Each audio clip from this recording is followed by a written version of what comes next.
ഇന്ന് നമ്മളിതേ 4 മണിക്ക് കൃത്യം ബ്രഹ്മമുഹൂർത്തത്തിൽ എണീറ്റിട്ടുണ്ടേ. Hi guys, welcome to my YouTube channel Kannan's വേൾഡിലേക്ക് എല്ലാവർക്കും സ്വാഗതം. അപ്പോൾ ഇന്ന് നമ്മൾ രാവിലെ എണീറ്റു, കുളിയൊക്കെ കഴിഞ്ഞു. ഇത് വിളക്ക് വയ്ക്കാൻ പോകണം കേട്ടോ എന്നത്തെ പോലെ. അപ്പോൾ ഏട്ടൻ താഴെ ഉണ്ട്, ഏട്ടനാണെന്ന് വിളക്ക് വയ്ക്കുന്നത്. നോക്കാട്ടോ ഏട്ടൻ എങ്ങനെ വിളക്ക് വയ്ക്കുന്നതെന്നൊക്കെ എനിക്ക് കാണിച്ചു തരാം. പോവാം. എന്നത്തെയും പോലെ ഞാൻ രാവിലെ എണീറ്റു, കുളിയൊക്കെ കഴിഞ്ഞു. എന്നിട്ട് ഏട്ടനെ വിളിച്ച് കുളിയൊക്കെ കഴിഞ്ഞതിന് ശേഷം ഉമ്മറത്ത് വന്നിട്ട് വെള്ളമൊക്കെ അടിച്ച് കഴുകുകയാണ് കേട്ടോ. അപ്പോൾ ഇന്ന് കോലം വരയ്ക്കുന്നില്ല, ക്ലീൻ ചെയ്തിടുന്നത് മാത്രമേ ഉള്ളൂ കേട്ടോ. ഉമ്മറ വെള്ളമൊക്കെ അടിച്ച് ക്ലീൻ ചെയ്തെന്ന് മാത്രമേ ഉള്ളൂ. അപ്പോൾ ഇനി ഒരു 5-6 ദിവസത്തേക്ക് ഏട്ടൻ തന്നെയായിരിക്കും വിളക്ക് വയ്ക്കുക കേട്ടോ. അപ്പോൾ പീരീഡ്സ് ടൈം ആകുമ്പോൾ ഒന്നില്ലെങ്കിൽ അമ്മ ഒന്നില്ലെങ്കിൽ ഏട്ടൻ, രണ്ടുപേരിൽ ആരെങ്കിലും ഒന്ന് വിളക്ക് വയ്ക്കുക. അപ്പോൾ ഏട്ടനാണ് ഇപ്പോൾ ഇന്ന് വിളക്ക് വയ്ക്കാൻ പോകുന്നത് കേട്ടോ. അപ്പോൾ എന്ന് വിളക്ക് വെച്ചിട്ട് നമുക്ക് ആ ഡേയ്സിൽ വിളക്ക് വെക്കാണ്ടാകുമ്പോൾ നമുക്കൊരു ഫീലാണ് കേട്ടോ. അയ്യോ, വിളക്ക് വെക്കാൻ പറ്റുന്നില്ലല്ലോ എന്നൊക്കെ പറഞ്ഞിട്ട് ഭയങ്കര വിഷമാട്ടോ. അപ്പോൾ ഏട്ടൻ ഞാൻ വെക്കുന്നുണ്ടല്ലോ എന്നൊക്കെ പറഞ്ഞു. എന്നാലും നമ്മൾ വെക്കുന്ന ആ ഒരു സാറ്റിസ്ഫാക്ഷൻ കിട്ടുന്നില്ല കേട്ടോ. അതും ബ്രഹ്മമുഹൂർത്തത്തിൽ വിളക്ക് വെക്കാൻ തുടങ്ങിയിട്ട് ഇപ്പോൾ കുറച്ച് ദിവസമായില്ലേ. അതിന് ശേഷം അതിങ്ങനെ മുടങ്ങുമ്പോൾ എന്താ ചെയ്യണം, എല്ലാവർക്കും മുടങ്ങിപ്പോവും, പറഞ്ഞിട്ട് കാര്യമില്ല. പക്ഷേ നമുക്കൊരു ഫീലാവും കേട്ടോ, നമുക്ക് വെക്കാൻ പറ്റുന്നില്ലല്ലോ എന്നിട്ട്. അവർ വെക്കുന്നതുകൊണ്ടല്ല, ബട്ട് നമുക്ക് വെക്കാൻ പറ്റുന്നില്ലല്ലോ എന്നിട്ടൊരു ഫീലാവും കേട്ടോ. ഇനിയിപ്പോൾ വിനായക ചതുർത്ഥിയൊക്കെ വരാൻ പോവാണ്. അപ്പോൾ ആ വിനായക ചതുർത്ഥിക്ക് എനിക്ക് അമ്പലത്തിൽ പോകാൻ പറ്റില്ലേ എന്നൊക്കെ വിചാരിച്ചുകൊണ്ടിരിക്കുന്ന സമയമായിരുന്നു. അപ്പോൾ എന്താ ചെയ്യുക ഭഗവാനെ എന്നൊക്കെ ചോദിക്കുന്ന സമയത്ത് പീരീഡ്സ് ആയി. അപ്പോൾ ഇനി നമുക്ക് അമ്പലത്തിൽ പോകാനുള്ള ആ സമയമാകുമ്പോഴേക്കും നമ്മൾ ശുദ്ധമാവും കേട്ടോ. അതുകൊണ്ട് നമുക്ക് സമാധാനമുണ്ട്. അപ്പോൾ ചെറിയ ചെറിയ കാര്യങ്ങൾ നമ്മൾ വിചാരിക്കുമ്പോഴേക്കും ഭഗവാൻ നടത്തുന്നില്ലേ, അതൊക്കെയാണ് നമുക്കൊരു മനസ്സിനൊരിത്. അത് നമ്മൾ വിചാരിക്കുമ്പോഴേക്കും ദൈവം നടത്തും. എന്താ വെച്ചാൽ 4-5 വർഷമായിട്ടോ ഞാൻ കണ്ടിന്യൂസ് ആയിട്ട് വിനായക ചതുർത്ഥിക്ക് കുഴക്കട്ട ഉണ്ടാക്കിയിട്ട് രാവിലെ ഒരു 6 മണിയാകുമ്പോൾ ഗണപതി ഹോമത്തിന് കൊണ്ടുവന്ന് കൊടുക്കും കേട്ടോ. ഇവിടെ തൊട്ടടുത്ത അമ്പലത്തിൽ കേട്ടോ. പിന്നെ അതേപോലെ തന്നെ എന്നെ കൊണ്ടാവുന്ന രീതിയിൽ ഞാൻ വൈകുന്നേര സമയങ്ങളിൽ നേദ്യം എന്തെങ്കിലും കേസരി അല്ലെങ്കിൽ ചുണ്ടൽ അങ്ങനെ എന്തെങ്കിലും ഉണ്ടാക്കി കൊടുക്കും കേട്ടോ. തമിഴ്നാടൊക്കെ ഇങ്ങനെ ഉണ്ട്. അപ്പോൾ അങ്ങനെ ഉണ്ടാക്കി കൊടുക്കലുണ്ട്. അപ്പോൾ അതൊന്നും എനിക്ക് ചെയ്യാൻ പറ്റില്ലല്ലോ എന്നുള്ളൊരു സങ്കടം ഉണ്ടായിരുന്നു കേട്ടോ. പക്ഷെ ഭഗവാൻ എൻ്റെ മനസ്സറിഞ്ഞിട്ട് വിനായക ചതുർത്ഥി ആകുമ്പോഴേക്കും എന്നെ അതൊന്ന് ഒഴിവാക്കി തന്നു കേട്ടോ. അപ്പോൾ അതൊക്കെയാണ് ദൈവം നമ്മൾ മനസ്സിൽ വിചാരിക്കുന്നത് നടത്തും എന്നുള്ളതിൻ്റെ ഒരു ചെറിയ ചെറിയ കാര്യങ്ങൾ കേട്ടോ. അപ്പോൾ വിനായക ചതുർത്ഥിക്ക് ഇനി എനിക്ക് എന്തായാലും ഭഗവാന് കുഴക്കട്ട ഉണ്ടാക്കി കൊടുക്കാൻ പറ്റും കേട്ടോ. വിനായക ചതുർത്ഥി ഇനി വരാൻ പോകുന്നേ ഉള്ളൂ. നമുക്ക് എന്താ പറയുക, അതിനെക്കുറിച്ചിട്ട് കുറേ കാര്യങ്ങൾ എനിക്ക് പറയാനുണ്ട് കേട്ടോ.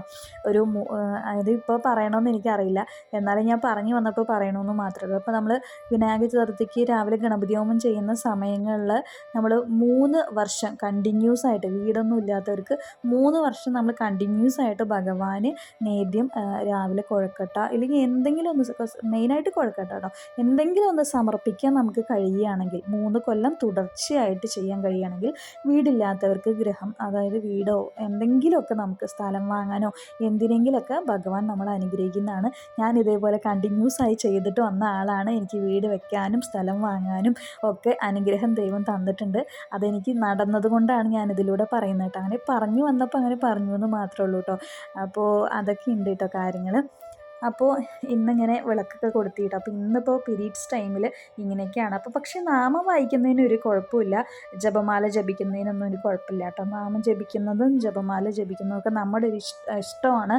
അതേപോലെ അതൊന്നും ആരും തടുക്കാനുള്ളൊരു ഇതില്ല. എന്താ വെച്ചാൽ നമ്മൾ അമ്പലത്തിൽ കയറി പോകുന്നില്ല, അതേപോലെ പൂജ മുറിയിൽ പോയി വിളക്ക് കത്തിക്കുന്നില്ല, അതൊന്നും ചെയ്യുന്നില്ല. പക്ഷെ നമ്മൾ വേറൊരു ഭാഗത്തിരുന്ന് നാമം ജപിക്കുന്നതിനൊന്നും ഒരു കുഴപ്പമില്ല കേട്ടോ. അപ്പം ഇനിയിപ്പോൾ ഏട്ടൻ്റെ ഒരു കന്തഷഷ്ടി ഉണ്ട് കേട്ടോ തമിഴിൽ. ഏട്ടൻ തമിഴ് വായിക്കും, അപ്പോൾ ഞാൻ മലയാളം വായിക്കും, ഏട്ടൻ തമിഴ് വായിക്കും കേട്ടോ. അപ്പോൾ ഇന്നിപ്പോൾ രണ്ടാളും കൂടി സ്കന്ദഷഷ്ടി വായിക്കാൻ പോവാണ് കേട്ടോ. രാവിലെ ഭയങ്കര ഒരു ഹാപ്പി കേട്ടോ. ഏട്ടനും ഞാനും കൂടി ഇരുന്ന് പ്രാർത്ഥിക്കുന്നത്, ഇങ്ങനെയൊക്കെ ബുക്കൊക്കെ വായിച്ച് പ്രാർത്ഥിക്കുന്നത് ഇത് ആദ്യമായിട്ടാണ് കേട്ടോ. അപ്പോൾ ഭയങ്കര ഒരു സന്തോഷം തോന്നി ഇന്ന് എനിക്ക് രാവിലെ. അതും ഇത്ര നേരത്തേക്ക് എണീറ്റിട്ട് സ്കന്ദഷഷ്ടി ഇതേപോലെ തന്നെ ടി വിയിൽ ഓടുന്നുണ്ടായിരുന്നു. പിന്നെ ഞങ്ങൾ വായിക്കുമ്പോൾ അതൊക്കെ ഓഫ് ചെയ്തിട്ടാണ് കേട്ടോ വായിച്ചത്. അപ്പോൾ അതൊക്കെ ഭയങ്കര ഒരു സന്തോഷമായിരുന്നു കേട്ടോ. ദൈവത്തിൻ്റെ ഒരു അനുഗ്രഹം എന്ന് വിചാരിക്കുന്നു. അപ്പോൾ ഇതുപോലെയുള്ള കാര്യങ്ങളൊക്കെ നിങ്ങളുടെ ജീവിതത്തിൽ നടക്കട്ടെ എന്ന് ഞാൻ പ്രാർത്ഥിക്കുന്നു. അപ്പോൾ വിളക്ക് വയ്ക്കാൻ ആഗ്രഹിക്കുന്നവരെന്തായാലും മുടങ്ങാതെ വിളക്ക് വയ്ക്കാൻ നോക്കുക. നമ്മുടെ ഭഗവാനെ വിചാരിച്ചങ്ങോട്ട് എണീക്കുന്ന ഒരുപാട് പേര് എനിക്ക് കമൻറ്റ് ചെയ്യുന്നുണ്ടായിരുന്നു കേട്ടോ. എണീക്കാൻ പറ്റുന്നില്ല എന്നൊക്കെ വിചാരിച്ചിട്ട് നമ്മൾ ഭഗവാനെ വിചാരിച്ച് എണീറ്റേ പറ്റൂ കേട്ടോ. നമ്മളെ കൊണ്ട് കഴിയില്ല എന്ന് വിചാരിച്ചാൽ നമ്മൾ കിടന്നു പോവും. അപ്പോൾ നമ്മൾ ശ്രമിക്കുക തന്നെ വേണം കേട്ടോ. എണീറ്റിട്ട് നമ്മൾ വേഗം പോയി കുളിക്കുക. ആദ്യം പോയി പച്ചവെള്ളത്തിനിട്ട് കുളിച്ച് കഴിഞ്ഞാൽ നമ്മൾ എല്ലാ ഉറക്കവും പോകും കേട്ടോ. ഞാനിപ്പോൾ ഇത്രയും ദിവസമായിട്ട് പച്ചവെള്ളത്തിൽ തന്നെയാണ് കുളിക്കുന്നത്.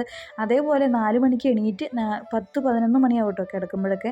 ആ സമയം വരെ ഞാൻ ഉറങ്ങിയിട്ടില്ല. അതാണ് ഏറ്റവും വലിയൊരു കാര്യം. ഏട്ടൻ ചോദിക്കും എൻ്റെ അടുത്ത് ഉറക്കം വരുന്നില്ലേന്ന്. പക്ഷേ എനിക്ക് ഉറക്കം വരാറില്ല കേട്ടോ. അങ്ങനെ ഞങ്ങളിത് സ്കന്ദഷഷ്ടിയൊക്കെ വായിക്കുകയാണ്. അപ്പോൾ വളരെ വളരെ വളരെ വളരെ ഹാപ്പി ആയൊരു ഡേ ആയിരുന്നു കേട്ടോ ഇന്ന്. അപ്പോൾ അത് ഏട്ടൻ്റെ സ്കന്ദഷഷ്ടി വായിക്കേണ്ടതാണ് കേട്ടോ തമിഴിലുള്ള ബുക്ക്. അപ്പോൾ ഏട്ടൻ മലയാളത്തിൽ അങ്ങനെ വായിക്കില്ല കേട്ടോ. ചെറുതായിട്ടൊന്നും അക്ഷരങ്ങളിങ്ങനെ കൂട്ടിമുട്ടിയിട്ടൊക്കെ വായിക്കുന്നതല്ലാതെ ഏട്ടൻ മലയാളം വായിക്കില്ല. പക്ഷേ തമിഴ്, ഇംഗ്ലീഷ്, കന്നഡ, തെലുഗു അതൊക്കെ വായിക്കും കേട്ടോ. അതൊക്കെ ഏട്ടനറിയാം. അപ്പോൾ അങ്ങനെ ഞങ്ങൾ 2 പേരും ഇരുന്ന് രാവിലെ സ്കന്ദഷഷ്ടിയൊക്കെ വായിച്ചു കേട്ടോ. അപ്പോൾ ഇന്നത്തെ ദിവസം വളരെ ഹാപ്പി ആയിരുന്നു. അതിനുശേഷം ഏട്ടൻ തൊട്ട അമ്പലത്തിൽ തൊഴാൻ പോയി കേട്ടോ. തൊഴാൻ പോയിട്ട് രാവിലെ വന്നു. അപ്പോഴേക്കും ഞാനിത് ചായ ഇട്ടിട്ടുണ്ടായിരുന്നു. അങ്ങനെ ഏട്ടന് കൊടുത്തു. നന്ദുവിന് പീരിയോഡിക് ടെസ്റ്റാണ് കേട്ടോ. അപ്പോൾ അവൻ രാവിലെ ഇരുന്നിട്ട് മലയാളം ടെക്സ്റ്റ് ബുക്ക് ചെയ്ത് വായിക്കുകയാണ് കേട്ടോ. അപ്പോൾ അവനത് ചായ കുടിക്കുകയാണ്. അമ്മ എണീറ്റിട്ടുണ്ടായിരുന്നുള്ളൂ.